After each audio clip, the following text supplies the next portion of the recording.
राजस्थान में विधानसभा चुनाव के लिए 25 नवंबर को मतदान होना है। इससे पहले गुरुवार को भारतीय जनता पार्टी ने राजस्थान के लिए अपना संकल्प पत्र जारी कर दिया।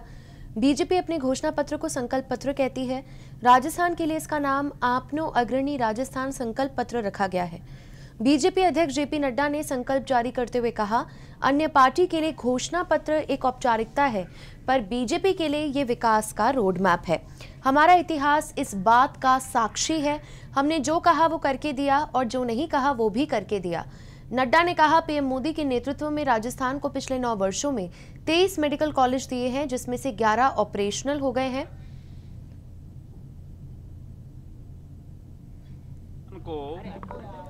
विकसित राजस्थान बनाने के लिए भारतीय जनता पार्टी ने संकल्प पत्र 2023 तैयार किया है, जिसको आज जारी किया हमारे राष्ट्रीय अध्यक्ष जेपी नड्डा जी ने।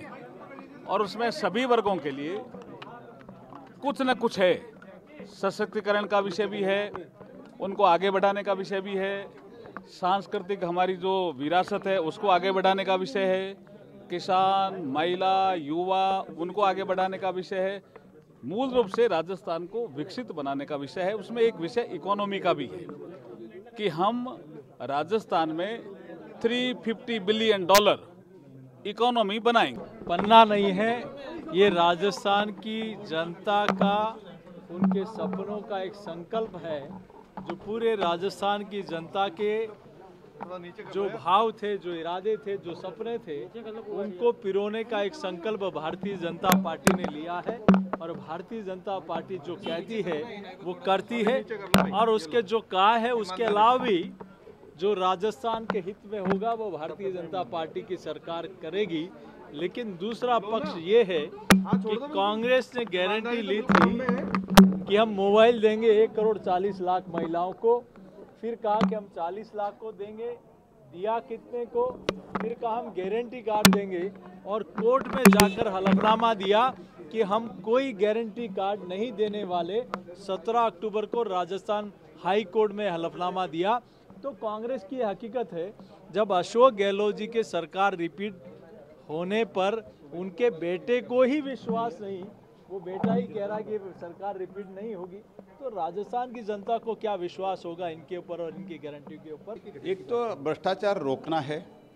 जब भ्रष्टाचार हम रोकते हैं, स्वाभाविक रूप से जो पैसा है हमारे पास, जो अवेलेबल फंड है, वो गरीबों को मिल सकते हैं, और उसके लिए एक सुचारू रूप का एक व्यवस्था हम करेंगे।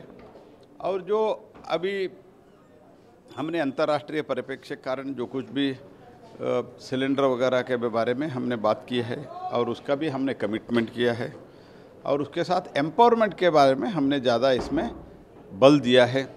महिला एम्पावरमेंट, दलित एम्पावरमेंट, तो हमारा बेसिकली एम्पावरमेंट के कारण हम तो ये बहुत विस्तृत रूप से चर्चा करके हमने ये बनाया है।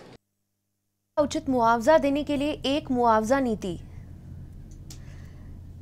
भाजपा घोषणा पत्र में पहली घोषणा।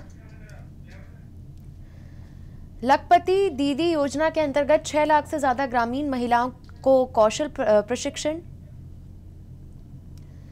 पीएम उज्ज्वला योजना के तहत सभी गरीब परिवारों की महिलाओं को 450 रुपए में सिलेंडर। आर्थिक रूप से कमजोर परिवारों के छात्रों को यूनिफॉर्म आदि के लिए 1200 रुपए की वार्षिक सहायता प्रदान। केंद्र की तरफ से राजस्थान में 23 मेडिकल कॉलेज, 23 में से 11 मेडिकल कॉलेज में कामकाज शुरू। लाडो प्रोत्साहन योजना के अंतर्गत हर बच्ची के जन्म पर 2 लाख का बॉन्ड।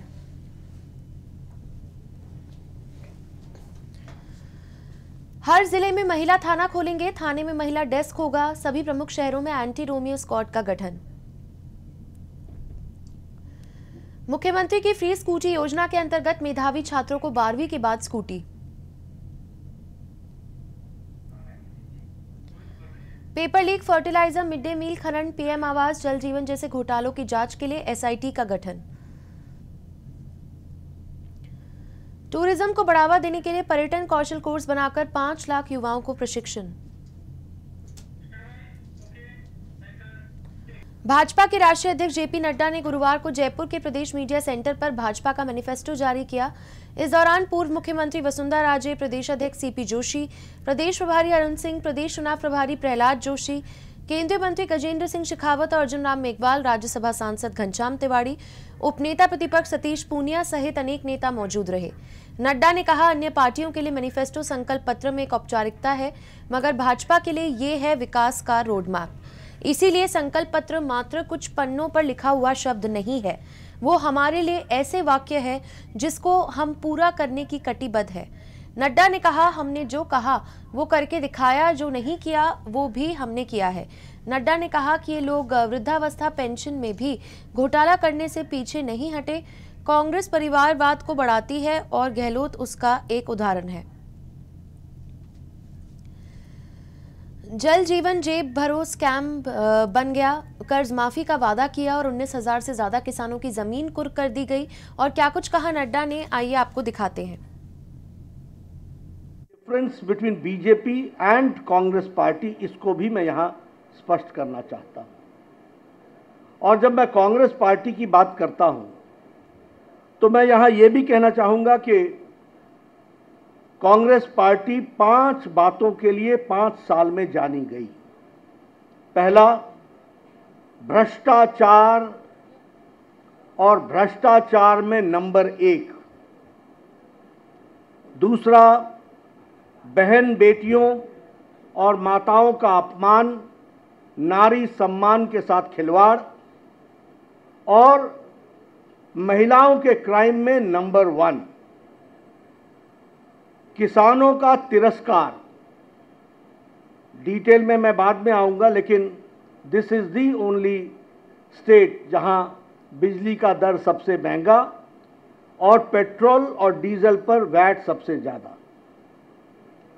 अगर मैं बात करूं युवाओं की, तो जितने पेपर लीक्स यहां हुए इसने रिकॉर्ड तोड़ा है।